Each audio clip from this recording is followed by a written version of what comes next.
Segundo a OMS, saúde é um estado de completo bem-estar físico, mental e social, e não somente a ausência de enfermidades. Os quadros do programa Vida Plena proporcionam informações e reflexões que lhe darão bem-estar global. Está começando o programa Vida Plena. Apresentação: Ivanise Diel e Augusto Ablin.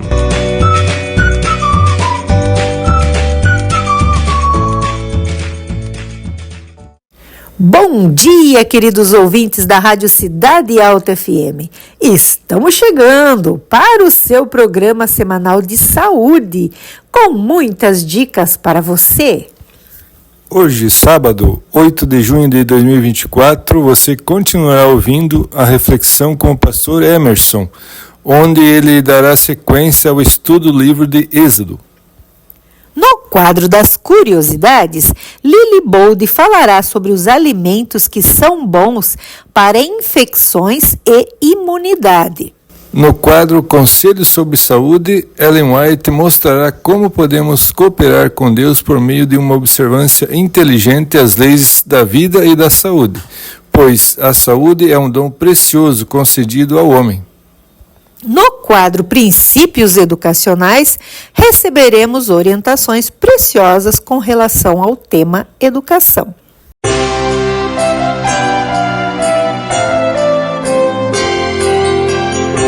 A reflexão da semana com o pastor Emerson Garcia Metzger.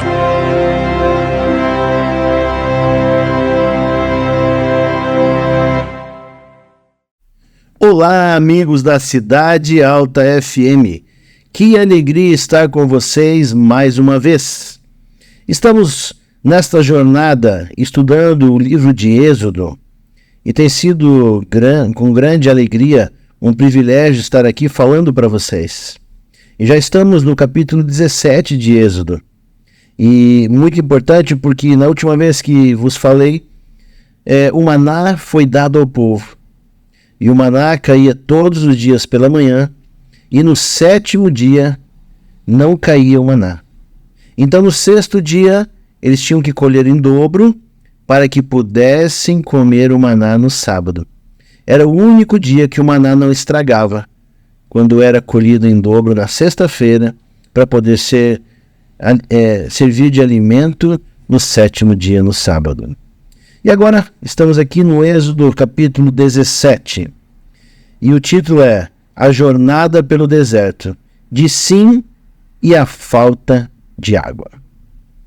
Começa assim: Depois toda a congregação dos filhos de Israel partiu do deserto de Sim pelas suas jornadas, segundo o mandamento do Senhor, e acamparam em Refidim, e não havia ali água para o povo beber. Então contendeu o povo com Moisés e disse: Dá-nos água para beber. E Moisés lhes disse: Por que contendes comigo? Por que tentais ao Senhor? Tendo, pois, ali o povo sede de água, o povo murmurou contra Moisés e disse: Por que nos fizeste subir do Egito para nos matares de sede, a nós e aos nossos filhos e ao nosso gado? E clamou Moisés ao Senhor, dizendo: Que farei a este povo? Daqui a pouco me apedrejarão. Então disse o Senhor a Moisés: Passa diante do povo e toma contigo alguns dos anciões de Israel. E toma na tua mão a tua vara com que feriste o rio, e vai. Eis que eu estarei ali diante de ti, sobre a rocha, em Horebe, e tu ferirás a rocha, e dela sairão águas, e o povo beberá. E Moisés assim o fez diante dos olhos dos anciões de Israel. E chamou o nome daquele lugar de Massá, ou Meribá, por causa da contenda dos filhos de Israel, e porque tentaram ao Senhor, dizendo: Está o Senhor no meio de nós ou não está? Olha só, que situação. Deus estava presente a todo momento com aquele povo. Desde quando retirou eles lá do Egito. Ele estava à noite numa coluna de fogo para aquecer todos os filhos de Israel. E durante o dia estava sobre uma nuvem, fazendo sombra para que pudesse refrescar a caminhada do seu povo. Então, Deus estava ali a todo momento. Mas como você pode perceber, nós seres humanos fazemos questão muitas vezes de falar demais. Quando a gente fala demais, a gente erra demais. Assim que o povo fez essa pergunta, imagine o coração de Deus como não ficou.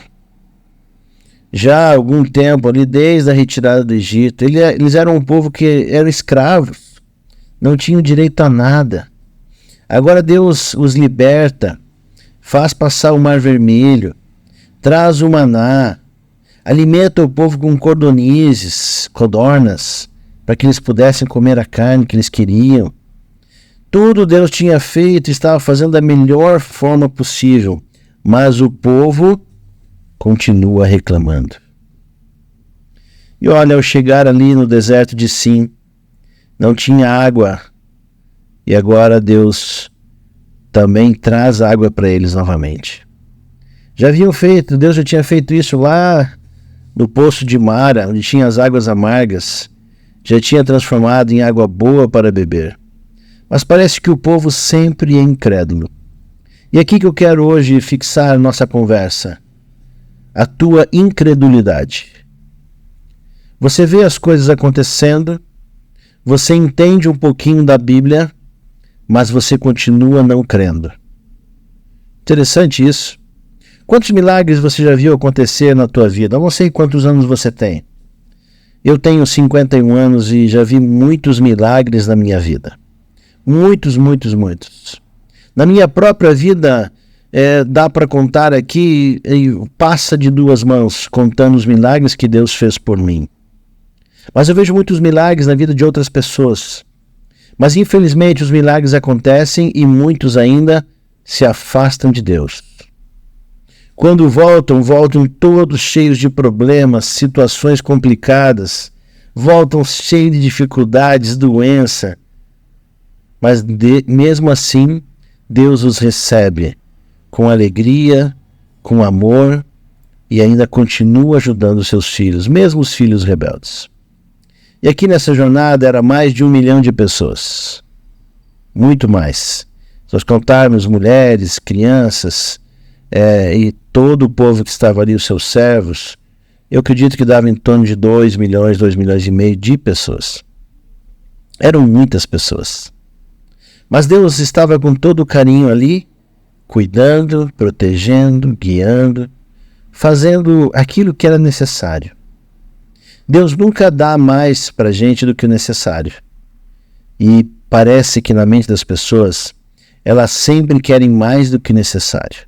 Por exemplo, eu tenho um carrinho 2010. Para mim ele é suficiente. Mas eu muitas vezes já sonhei com ter um carro zero, um carro... Agora, na época do elétrico, um carro elétrico, né, um carro híbrido. Mas será que é necessário? A pergunta é essa. Será que é necessário? E eu vejo para mim, na minha situação, o que não é necessário. Meu carrinho ali, 2010, está me ajudando muito bem. Eu vou em todo lugar que eu preciso. Ele é confortável, tem tudo que eu preciso. O que passar disso é vaidade, é luxo, e eu não preciso disso. Nem você precisa.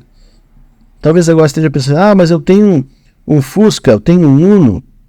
Tá ótimo. Ele te leva em todos os lugares que você precisa. Então, aquilo que é necessário, Deus vai te dar. Mas aquilo que não é necessário, não cobre isso de Deus. E muitas vezes nós cobramos. Não, eu queria ter uma casa nova, um carro zero, eu queria ter muito dinheiro. E ainda fazem propostas bem estranhas, como se Deus dependesse da gente, né? Não, se eu ganhar muito dinheiro, eu vou ajudar muito a igreja. Deus não precisa de você. Deus não precisa do teu dinheiro. Nós devolvemos os dízimos e trazemos as ofertas a Deus porque nós amamos a Deus e entendemos que os dízimos e as ofertas são para outras pessoas poderem conhecer a Deus também. E é por isso que nós trazemos dízimos e ofertas na casa de Deus. Para que o evangelho possa continuar sendo pregado e que a igreja possa crescer ali na localidade onde eu vivo, para que outros possam conhecer a Deus e amarem a Deus assim como eu e você amamos. Por isso, cuidado quando você for reclamar. Cuidado quando você reclamar de Deus ou das suas coisas. Você corre um risco muito grande de ser ingrato e de mostrar realmente que não ama a Deus. Se você já fez isso alguma vez na tua vida, dá tempo de você pedir perdão a Deus. Seja mais grato, agradeça mais a Deus. Seja uma pessoa que reconhece as bênçãos que Deus tem feito a você, na tua vida e na tua família. Eu tenho 2 filhas e é uma grande bênção ser filho do Deus verdadeiro. Minhas filhas têm muita saúde, minhas filhas são muito abençoadas, mas passamos momentos muito difíceis com elas. A mais velha, ela tinha uma escoliose muito aguda, teve que operar. Hoje ela tem ali vários pinos na coluna. Mas eu sou muito grato a Deus, porque nós conseguimos fazer aquela operação e deu tudo certo. Minha filha mais nova tem muita rinite, muita alergia. Mas graças a Deus, Deus tem dado aquilo que precisamos para que ela possa sobreviver, mesmo com tantas alergias assim. Então é muito importante que você reconheça que Deus está com você em todos os momentos. Olhe um pouquinho para você, para a tua vida, e perceba que Deus está contigo em todos os momentos. Deus nunca se afastou de você. Quem se afasta de Deus somos nós. Nós que somos ingratos, nós que somos pessoas mesquinhas e que não reconhecemos o que Deus tem feito por mim e por você. Por isso, mude tua atitude agora. Seja uma pessoa agradecida. Seja uma pessoa que realmente ama a Deus e ama o próximo. E tudo na tua vida vai ficar mais bonito, mais alegre e mais feliz. Deus te abençoe. Tenha uma feliz semana e até o sábado que vem. Você está ouvindo Programa Vida Plena.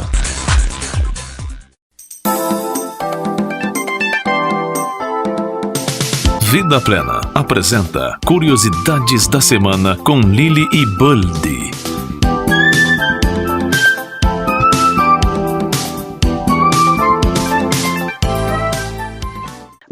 Bom dia! Tudo bem com vocês? Hoje vamos a continuar falando sobre os alimentos que fazem bem para as infecções e para a nossa imunidade. Vocês sabiam que os sucos de frutas proporcionam água, vitaminas, sais minerais e elementos fitoquímicos antioxidantes necessários em casos de febre?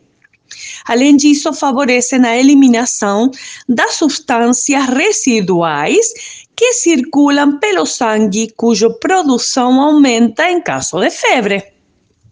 Vocês também sabiam que o álcool é um depressor de muitas funções orgânicas, entre elas a imunológica. Seu consumo habitual reduz a capacidade de defesa do organismo. E vocês sabiam que frutas cítricas como a laranja, a mexerica e o limão são especialmente recomendáveis em casos de infecções, pois fornecem vitaminas antioxidantes como a C e o beta-caroteno ou provitamina A, que favorecem o bom funcionamento do sistema imunológico? A vitamina C, juntamente com os flavonoides que os cítricos contêm, aumentam as defesas contra os vírus. Outra. Vocês sabiam que os mariscos costumam conter toxinas, bactérias e vírus que representam ameaça para o sistema defensivo do organismo? As borragens suavizam a mucosa da garganta e ajuda a combater a infecção. Convém comê-la com o caldo de sua cocção ou em forma de suco fresco. Vocês sabiam também que os açúcares reduzem a resposta do organismo frente às infecções? O consumo abundante de balas, doces, chocolate, bolos e outros produtos refinados elaborados com açúcar branca favorecem os resfriados e as gripes. E para fechar, o alho. Vocês sabiam que o alho impede o desenvolvimento de muitos micro-organismos, entre os quais os fungos da candidíase? O efeito se deve a sua essência sulfurada, que se difunde rapidamente por todos os tecidos do organismo, além de equilibrar a flora intestinal e estimular as defensas naturais.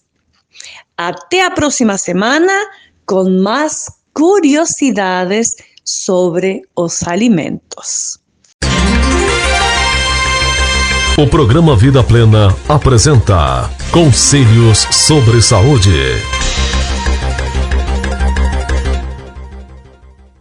Recusai o vício de fumar.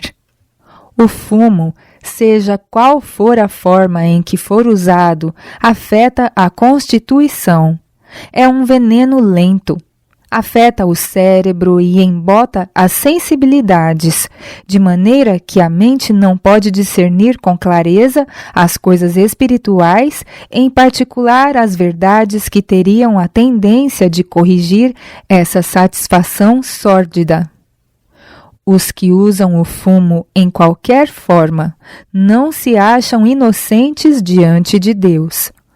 Com tão sórdido costume, é impossível glorificarem a Deus no corpo e no espírito que lhe pertencem. E enquanto estiverem usando venenos tão lentos, mas seguros, que lhes vão minando a saúde e rebaixando as faculdades mentais, o Senhor não os pode aprovar.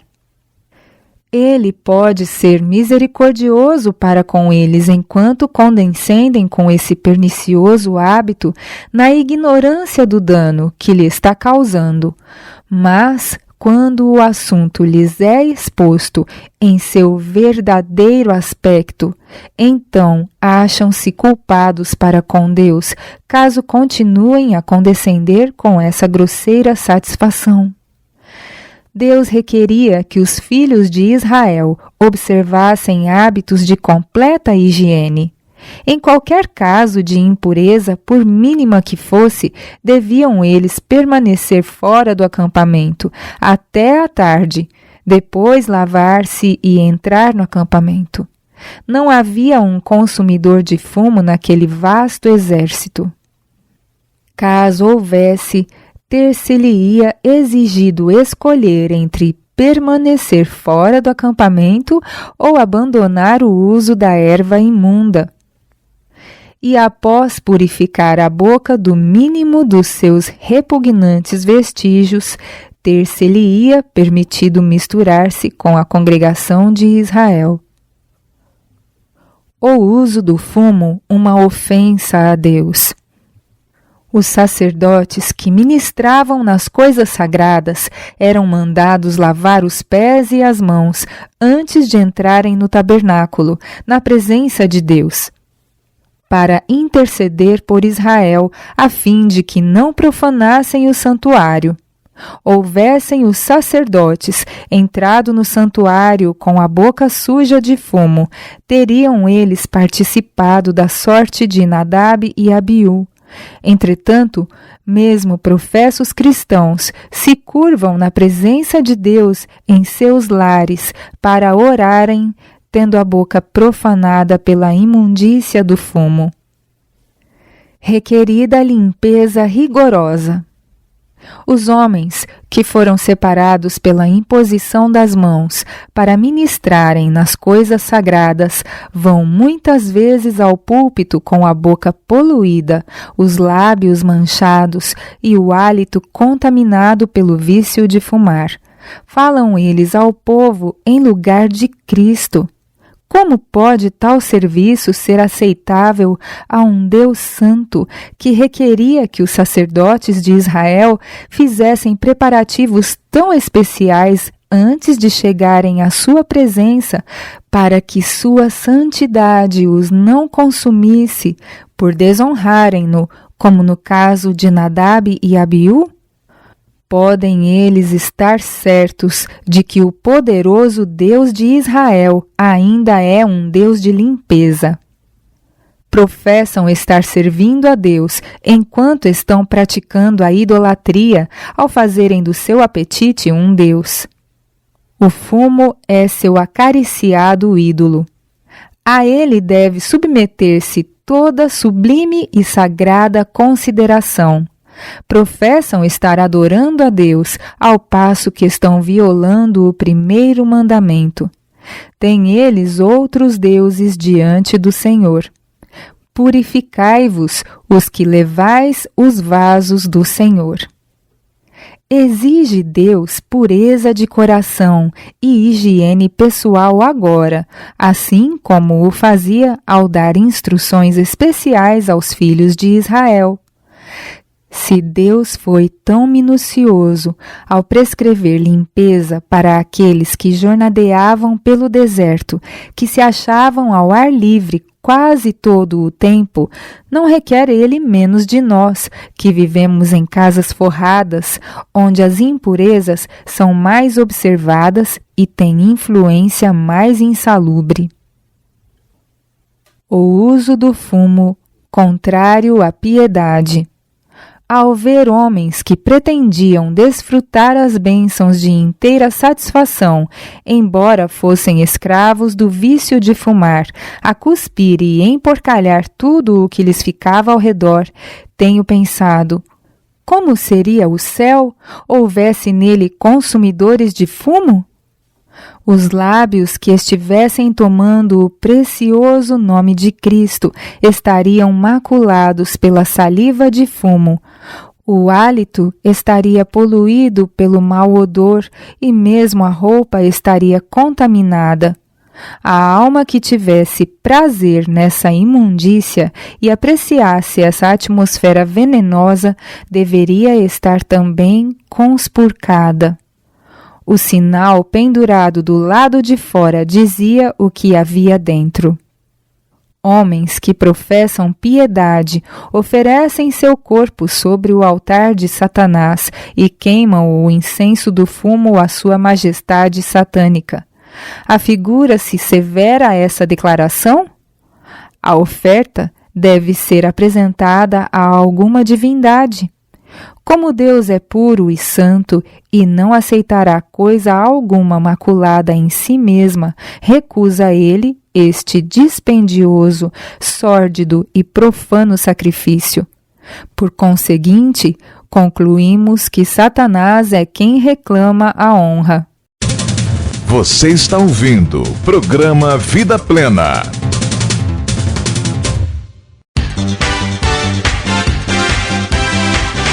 E agora, no programa Vida Plena, Princípios Educacionais.